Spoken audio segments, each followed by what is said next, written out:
నందు సహోదరి సహోదరులారా, ప్రభువైన యేసుక్రీస్తు నామములో హృదయపూర్వక వందనాలండి. ముందుగా ఇంత మంచి సమయాన్ని ఇచ్చిన తండ్రి అయిన దేవునికి ప్రభువైన క్రీస్తు ద్వారా కృతజ్ఞత స్తుతులు చెల్లిస్తున్నానండి. అందరూ బాగున్నారండి. వాక్యం చదువుకొని ప్రార్థన చేసుకున్న తర్వాత పాఠంలోకి వెళ్దాం. మత్తయి గారు రాసిన సువార్త 1వ అధ్యాయం 21వ వచనం నుంచి. ఆమె ఒక కుమారుని కనును, తన ప్రజలను వారి పాపముల నుండి ఆయనే రక్షించును గనుక ఆయనకు యేసు అను పేరు పెట్టుదు అని ప్రార్థన చేస్తుంది. పరలోకమంతున్న మా తండ్రి, పరిశుద్ధ ప్రేమ గల తండ్రి, గొప్ప తండ్రి, యెహోవా తండ్రి, ఈ ప్రియ కుమారుడు యేసు క్రీస్తు ప్రభువారి ద్వారా కృతజ్ఞత స్తుతులు చెల్లిస్తున్నాము నాయన. ఈ రాత్రి వేళ మా అందరితో మాట్లాడమని మా ప్రభువైన యేసుక్రీస్తు నామమున వేడుకుంటున్నాం తండ్రి. ఆమేన్. ప్రభువైన యేసుక్రీస్తు నామములో హృదయపూర్వక వందనాలండి. దేవుని కుమారుడు యేసుక్రీస్తు ప్రభువారి లోకానికి వచ్చిన తర్వాత పరలోక రాజ్యం సమీపిస్తుంది కనుక మారు మనసు పొందమని ప్రకటింప మొదలుపెట్టాం. అంశం: పాపాన్ని ఖండించి పాపిని ప్రేమించే దేవుడు.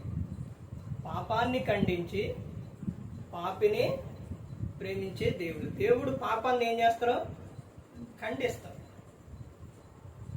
పాపాన్ని ఎప్పుడూ ఆయన ప్రోత్సహించడం. ఎందుకంటే పాపం వలన వచ్చు జీతం మరణం. పాపం ఏం చేస్తుందంటే పట్టుకుంటుంది, పాపం వదిలిపెట్టదు. పాపం భయంకరమైనది, ప్రమాదకరమైనది. నిన్ను నిత్య అగ్నిగుండంలోనికి తీసుకెళ్ళిపోతుంది. అందుకనే పాపాన్ని ఏం చేస్తారంటే ఖండిస్తారు. పిల్లల విషయాల్లో చూడండి, వాళ్ళు ఏదైనా ఒక ప్రమాదమైనది ఏదైనా చేస్తూ ఉంటే, వెళుతూ ఉంటే అక్కడ ఏం చేస్తారు? వారిని ఏం చేస్తారు?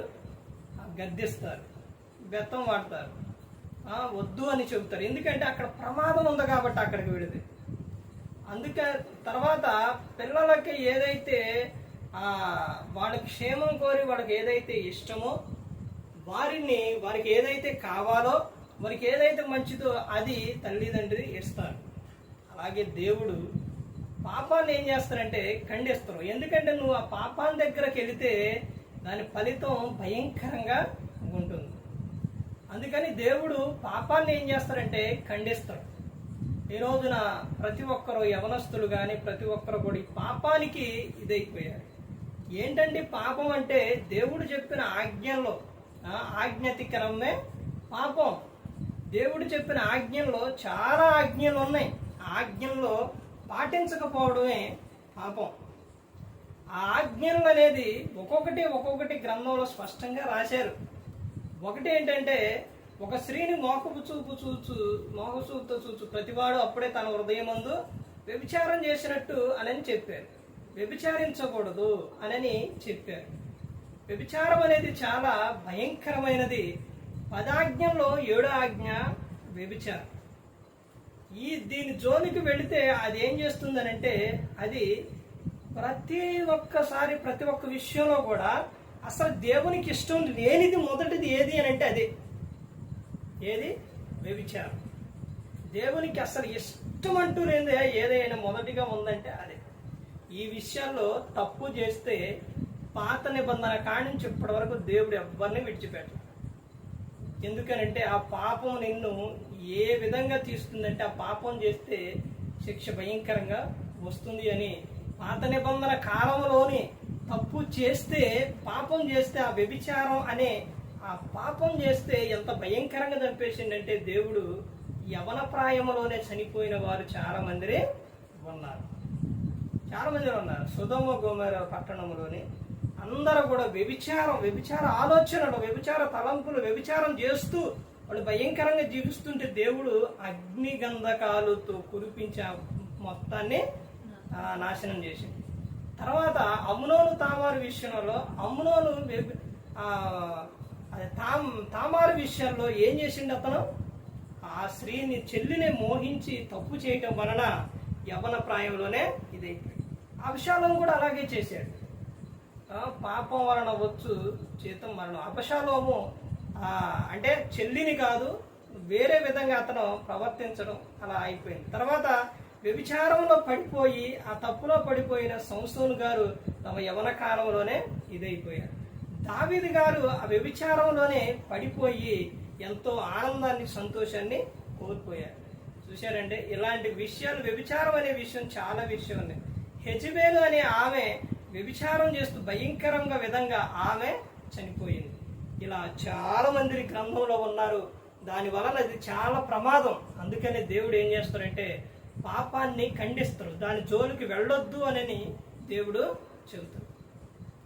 ఇదిగో వ్యభిచారంలోనే కొత్త నిబంధనకు వచ్చేసరికి హేరోదియా ఆమె తమ భర్తని వదిలిపెట్టి ఎవరిని, బావగారిని, హేరోదియా భర్తను వదిలిపెట్టి బావగారిని ఆయనకి దగ్గరకు వెళ్ళటం, ఆ హేరోదు ఏమని హేరోదియాను ఉంచుకోవటం, తర్వాత ఇది తప్పు అని ప్రవక్త యాహాను గారు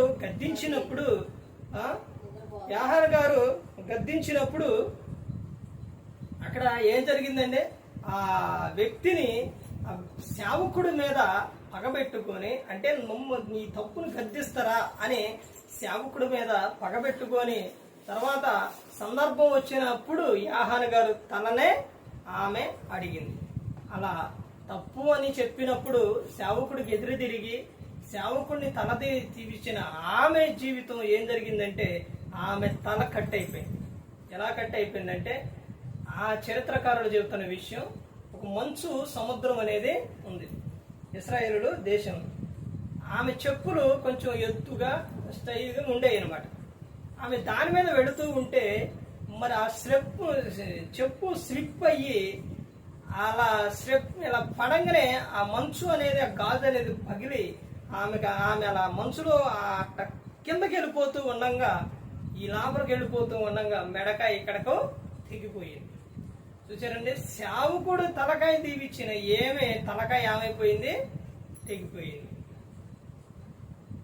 అదేనండి తప్పు అని, ఇది కరెక్ట్ కాదు అని తప్పు అని చెప్పినప్పుడు, ఒక సేవకుడు చెప్పినప్పుడు ఆ సేవకుడు మాట వినకపోతే నీకే ప్రమాదం, చాలా ప్రమాదం అండి. ఈ హేరోదియా వినలేదు.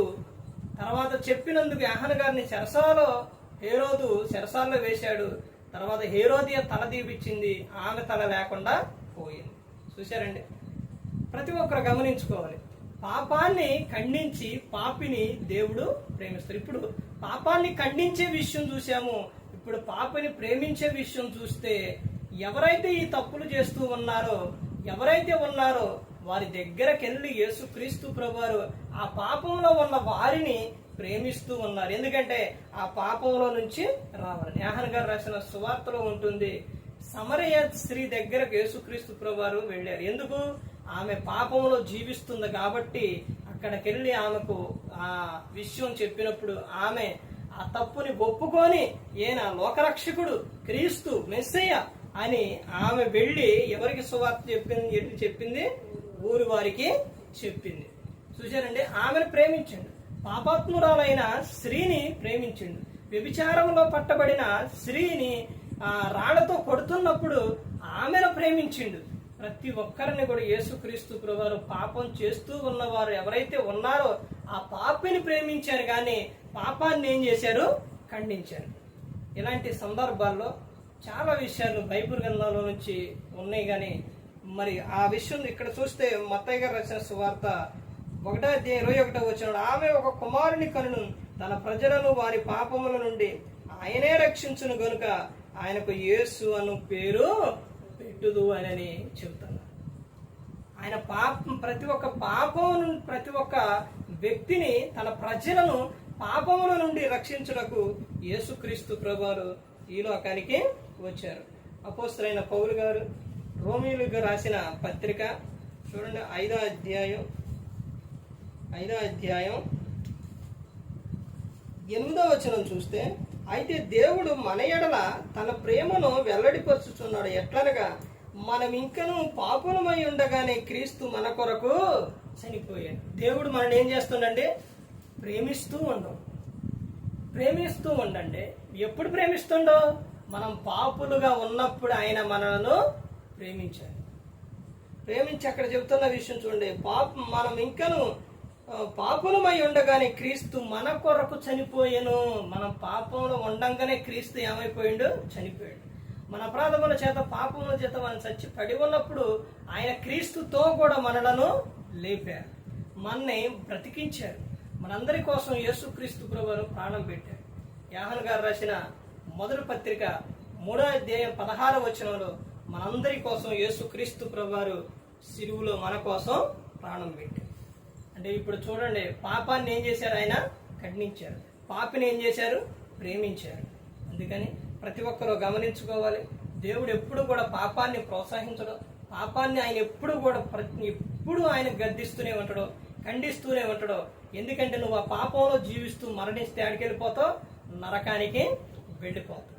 పొరుగువాని భార్య కానీ పొరుగువాని ఏదైనా కానీ ఆశించడం అనేది అది చాలా చాలా తప్పు. ఎందుకనంటే ప్రతి ఒక్కరు గమనించుకోవాలి, నీ భార్య తప్ప మొత్తం కూడా ప్రతి ఒక్కరు ఎవరనంటే ప్రతి ఒక్కరు కూడా నీ సోదరి మనకు.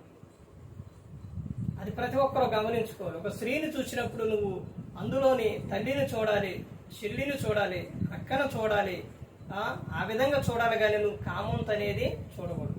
ఈ రోజున స్త్రీలు కూడా ఎలా ఉన్నారు అని అంటే పర పురుషుల విషయాల్లో వారు అందంగా ఉన్నప్పుడు కానీ లేకపోతే డబ్బు ఉన్నప్పుడు కానీ ఇంకా వేరే వేరే విధంగా పర పురుషులను వాళ్ళతో మాట్లాడటం, వాళ్ళకి దగ్గర అవటం ఎలాంటిది అనేది స్త్రీలు కూడా ఎక్కువగా చేస్తున్నారు.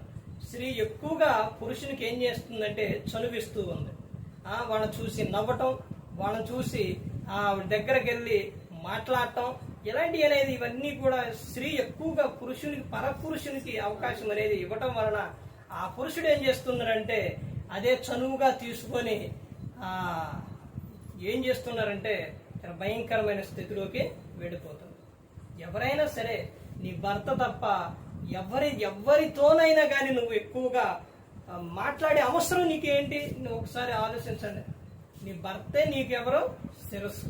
నీ తల్లిదండ్రుల దగ్గర ఉన్నప్పుడు వారు, తర్వాత నీ భర్త దగ్గరకు వచ్చినప్పుడు నీ భర్త, నీకు పిల్లలు పుట్టినప్పుడు ఆ పిల్లలు, వీళ్ళే కానీ ఇంకా పరపురుషులు కానీ పరాయి వాళ్ళతో కానీ నీకు ఎక్కువ సంభాషణ వస్తుంది అని అంటే నీకు వీరంటే ఇష్టం లేదు అని అర్థం. ఎక్కువ వాడితో సంభాషిస్తున్నావు అని అంటే ఎక్కువగా నువ్వు ఆలోచిస్తున్నావు, మాట్లాడుతున్నావు, వాళ్ళే వీళ్ళు అంటున్నావంటే గ్రంథంలో చెబుతున్నారు. ప్రతి ఒక్కరు గమనించుకోవాలి, నీకు ఎవరైతే ఎక్కువ ఇష్టం కలిగి ఉంటారో వారితో నువ్వు ఎక్కువ సహవాసం చేస్తావు. ఇప్పుడు క్రీస్తు నీకు ఎక్కువ ఇష్టం అయితే ఆయనతో నువ్వు ఎక్కువ సహవాసం చేస్తావు. ప్రతి ఒక్కరూ కూడా గమనించుకోవాలి, ప్రతి ఒక్కరూ కూడా తెలుసుకోవాలి.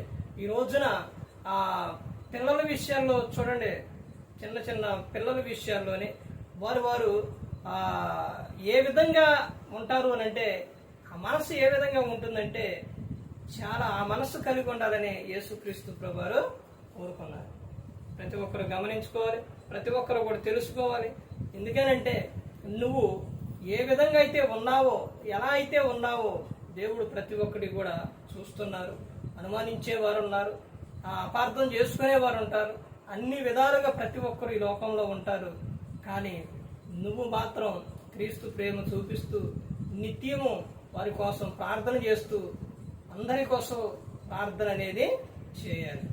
దేవుడు అందరినీ ప్రేమిస్తున్నారు, అయితే పాపాన్ని ఆయన ఏం చేస్తున్నారు? ఖండిస్తూ ఉన్నారు. ప్రతి ఒక్కరు గమనించుకొని ఎవరు నశించే నరకానికి వెళ్ళిపోకూడదని యేసుక్రీస్తు ప్రభువు ఈ లోకానికి వచ్చి మనందరి కోసం శిలువలో తన ప్రాణాన్ని పెట్టారు. అంతగా ఆయన అంత త్యాగం చేశారంటే మనందరినీ ప్రేమిస్తున్నారు. మరి ఈ లోకంలో నువ్వు ఎవరి మీద ఏ ఇష్టమైతే కలిగి ఉన్నావో అది నీకు అర్థమవుతుంది. వాక్యం వినే విషయాల్లో, మాట్లాడే విషయాల్లో, చేసే క్రియల విషయాల్లో అన్నీ కూడా ప్రతి ఒక్కటి కూడా ఇష్టం తెలిసిపోతుంది. ఎందుకనంటే యేసుక్రీస్తు ప్రభువు ఈ లోకానికి వచ్చి మన కోసం ఏం చేశారు? ఆయన ప్రాణం పెట్టారు. అంటే మనం అందరం అంటే ఇష్టం. అలాగే ఈ రోజు నువ్వేమైతే కలిగి ఉన్నావో, ఎలాగైతే ప్రవర్తిస్తున్నావో ఆ ఇష్టాన్ని బట్టి తెలిసిపోతుంది. ఏం తెలియట్లేదు అనుకోవడానికి ఏం లేదు, అసలు తెలిసిపోతుంది, ప్రతి ఒక్కటే తెలిసిపోతుంది. యేసుక్రీస్తు ప్రభువు దగ్గర ఒక ఆమె వచ్చినప్పుడు, ఆమె ఒక పాపం చేసే ఆమె వచ్చినప్పుడు ఏమే నన్ను ఎక్కువగా ప్రేమించింది కాబట్టి ఆమె ఎక్కువ చేసిన పాపాలన్నీ ఏమైపోయినాయి? క్షమించబడ్డాయి అని యేసుక్రీస్తు ప్రభువు చెప్పారు. దేవుని ఎక్కువగా ప్రేమించే వారిగా ప్రతి ఒక్కరు కూడా ఉండాలి. ప్రతి ఒక్కరు దేవుని యందు భయభక్తులు కలిగి పరిశుద్ధాత్మ మాట ఏంటి హృదయ శుద్ధిని కాపాడుకుంటూ క్రీస్తుని పోలి నడుచుకున్నప్పుడు ఈ లోకం విడిచినట్టు పరలోకానికి చేరుకుంటారు. మరి ఈ విధంగా నిలబెట్టి మాట్లాడించిన తండ్రి నా దేవునికి కృతజ్ఞతాస్తుతులు చెల్లిస్తూ ఇంతవరకు శ్రద్ధగా ఉన్న మీకు ప్రభు పేరున హృదయపూర్వక వందనాలు చెల్లిస్తూ మాటలు ముగిస్తాను. అందరికీ వందనాలు.